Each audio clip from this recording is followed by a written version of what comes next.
When my sister, Annie, was 18 and I was 21, she got pregnant and had a daughter, Sophie.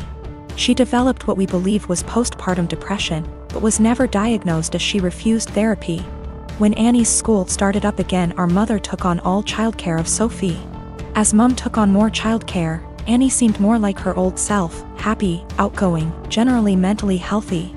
Then within 6 months of Sophie's birth, Annie got pregnant again with another girl, Laura, and the cycle of PPD symptoms.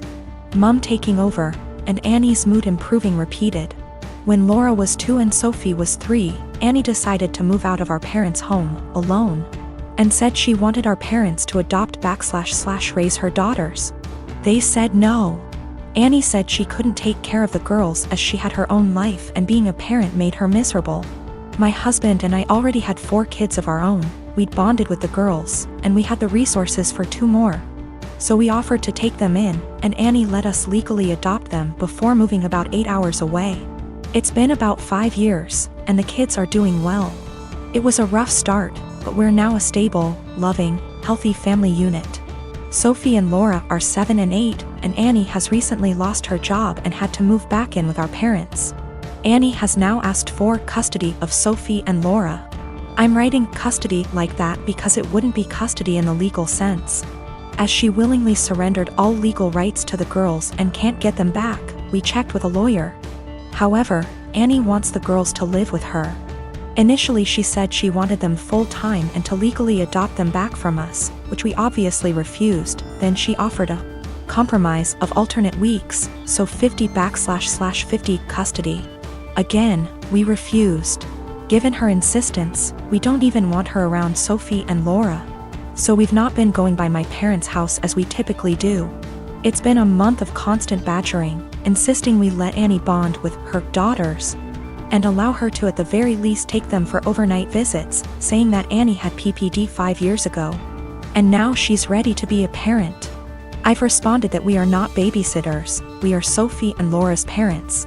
They're in a good place and this will be detrimental to all 6 kids. And Annie doesn't get to step in now when she never stepped up in the first place. The response from my parents and Annie is that I'm being unsympathetic to her PPD and I should let her at least have a chance, rather than deem her unfit without giving her a chance to prove herself. Plus, given that we already have 4 kids other than them, Sophie and Laura could probably do with a smaller household, and saying we're being unreasonable for not allowing Annie to bond with her kids. This happened during this weekend, me being in my early 30s and my GF in her late 20s. I was invited to a wedding ceremony of a colleague and could bring someone with me. I asked my girlfriend that I've been dating for a year if she would like to join me, and she was really happy because she apparently loves weddings. Since we don't live together, I drove to pick her up so we'd have some time to spare before the ceremony. As she comes out, she looks really beautiful and has obviously put in time to fix her hair and makeup. She's also wearing an off-white dress that was rather ornate. As she got in, I told her that she looked stunning, but I asked if she could change to a different colored dress for the ceremony. I'm not one for etiquette by far, but one of the few things I have heard everywhere is that you should not wear a white dress to a wedding unless you're the bride. She became pretty upset and wanted to know what was wrong with her dress. I said that it would be inappropriate to wear a white or off-white dress unless you're the bride, and that it's like wedding law or something, trying to be light-hearted about it. She rolled her eyes and said that it was an outdated tradition about women and virginity, and that when her friends got married everyone wore white and that it's not a big thing anymore. I told her that I don't know what the dress code is for this ceremony, but since it's not saying all white clothes, I still thought she should change to another color, but white or almost white, because my colleague was getting married and we had no idea how she felt about it. My GF became really upset and told me that I was trying to control what she was wearing and that it was abusive, which honestly made me really upset and hurt. I said something along the lines of, well, you shouldn't go to a wedding with an abuser then, and then I told her to off out of my car. She began to cry and wanted to apologize and give me a hug, but I just told her to get out, which she did. To clarify, we never left the driveway by her home. I did not drop her off in the middle of nowhere or anything like that. I drove off and she called and texted me a bunch. I answered, I don't want to talk right now, and then turned my phone off and attended the ceremony. The bride was the only one that was wearing white, so I feel as if my gut feeling was the right one. When I got home, my phone had blown up by texts from her and her best friend saying that I was being inconsiderate and controlling, and should apologize for my behavior. I vented to a few friends, most of them agreeing with me, but some have said that it was an asshole thing to tell her that she could not wear her dress, because it had nothing to do with me. I feel as if I was in the right since it was my colleague's wedding and it was better to be safe than sorry. But I'm also not sure if I was being an asshole about the situation. My girlfriend found out about the thread, don't know if she knew my handle, or just found it, and we talked over the phone. She apologized and I apologized, and it was a pretty good talk. She asked if she could come over, and I said no and that it would be best for us to go our separate ways. She got upset and asked why I wouldn't even try to work it out. I basically just said good. Bye. And then she said my was small, which actually made me laugh after what had been a pretty mature conversation, and then she hung up. I'm pretty sad about it. She really made me feel happy. I was hurt, but if she did think I was being abusive, it would be the right thing to do. And if she did not think I was being abusive and said it anyways, I would not want to be with her. So anyways, I think things worked out for the best for us both. I'm 23. I've known I was adopted all along. For whatever reason, I became obsessed with learning more about my birth parents at age 13. I was told all my life that my parents met both of my birth parents before I was officially adopted. My mom was white from South America and my dad was white from Italy. They specified these two locations to explain why I had tan skin. As I was growing up, certain things about my physical makeup made me more curious about my birth parents. My hair was kept short as a kid, but as a teen I wanted to experiment. I grew it out and it grew out curly. Big curls, but still curly. This upset my parents, so they asked that I not grow it out. When I moved away for college, I began to let it grow again. I met my girlfriend in school. She is Black American, so she also helped me care for it. She once braided my hair before I FaceTimed my parents, who lost it on me for wearing it that way. Throughout my time in school, I still searched for my birth mom, but would always come up empty. My girlfriend hinted that there must have been a mistake with the information, even down to the name my parents claimed I had before they adopted me. She gifted me a DNA kit on my birthday that I didn't get around to until the lockdown hit. I didn't think anything would come of it because my parents weren't American, so I didn't know if it would work that way. So I sent it out of boredom and got my results weeks later, which have changed everything. I'm Black and Middle Eastern. I have light skin and my curl pattern is so loose that I hadn't considered it a sign before. I have ancestral ties to Iran, which can explain a more European facial structure. I'm sorry for my wording, I'm still learning. I sent my GF a screenshot and she called me right away. We were both stunned, though she long suspected. I tried to believe that my parents were innocently misinformed, but my girlfriend kept pointing out the inconsistencies.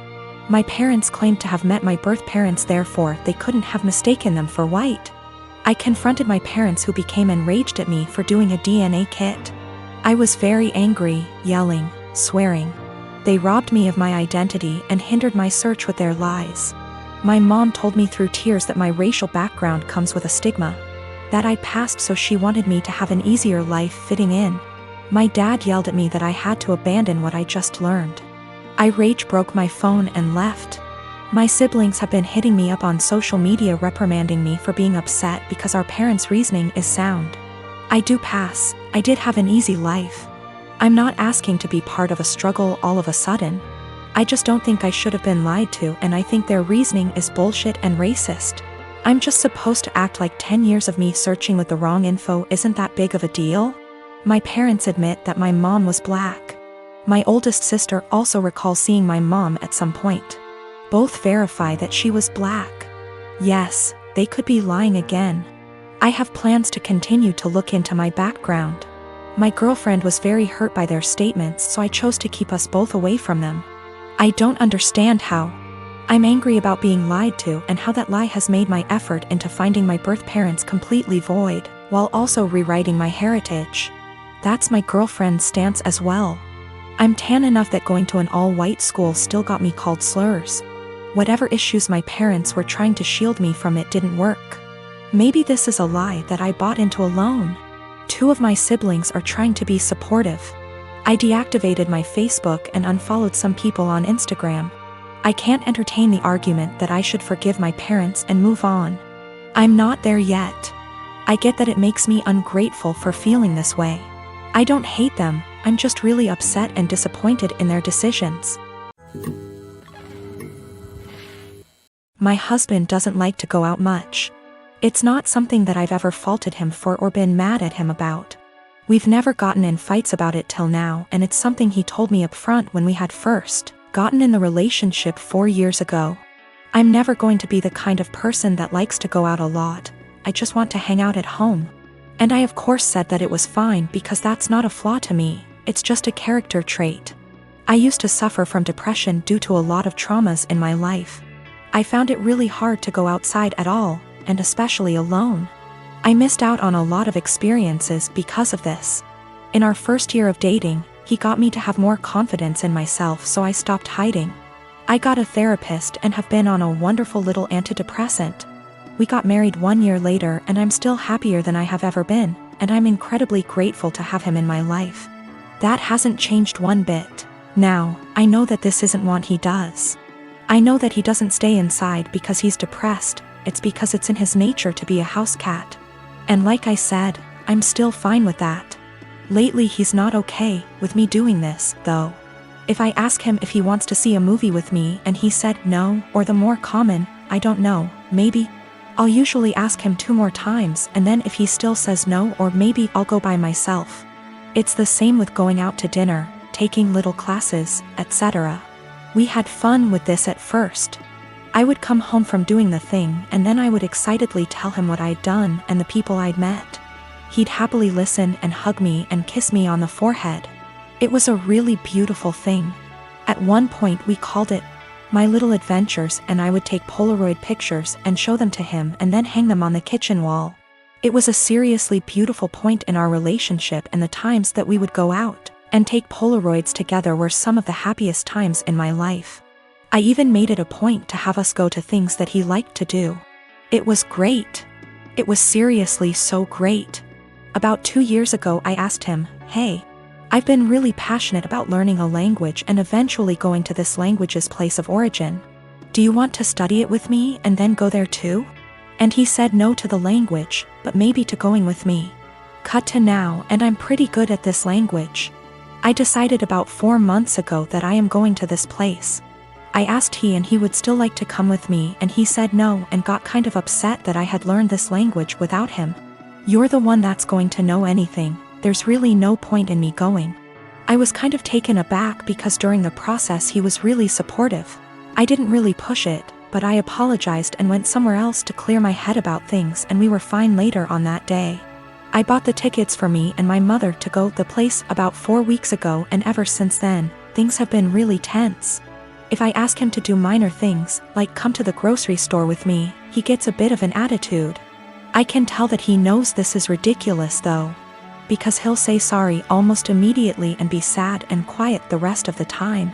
I've tried to talk to him about what's bothering him, but he keeps either saying that it's nothing and he doesn't want to talk about it, or will tell me not to press it and then get mad and leave.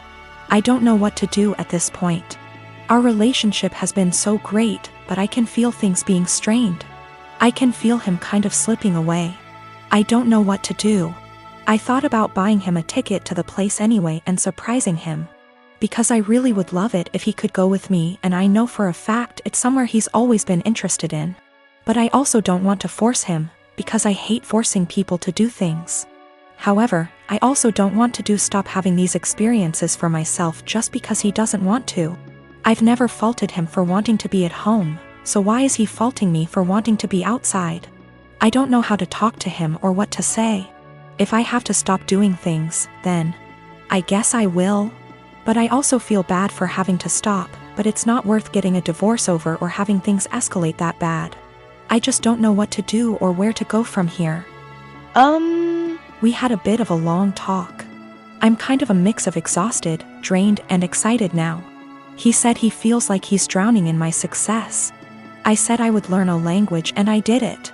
I said I would lose 180 pounds and I did it earlier in our relationship and got the skin surgery. I have a pretty stress-free job and it's getting to him. He's been trying really hard to just be happy, but it's hard.